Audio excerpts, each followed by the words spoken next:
Kung makikita mo na ganito nakalaki yung gym ko, kasi naging desperado ako. Pero ipapakita ko sa inyo yung kauna-unahang gym ko. Isang 30 square meters na gym sa garahe. Ito, desperate move yan. Kaya kailangan ko magtayo ng isang 30 square meters na gym nung panahon na yon. Doon ako nagsimula maging single parent. So ako mag-isa ang nagtaguyod sa mga anak ko. At that time, nag-aaral po ako ng law. So ang laki-laki ng gastos ko. Wala na akong magulang na matatakbuhan. Madali sana yun kung may magulang ka, di ba?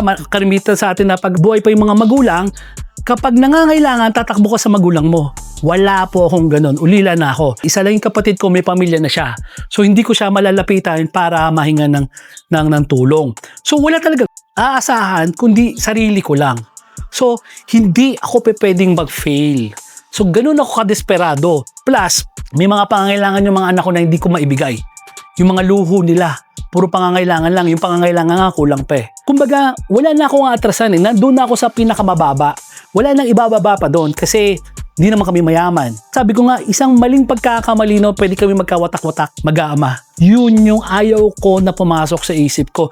Yun yung desperate moment ko na hindi pa pwede bilang isang responsableng ama na magkawatak-watak kami dahil lang hindi ko kayang tustusan yung pangangailangan nila.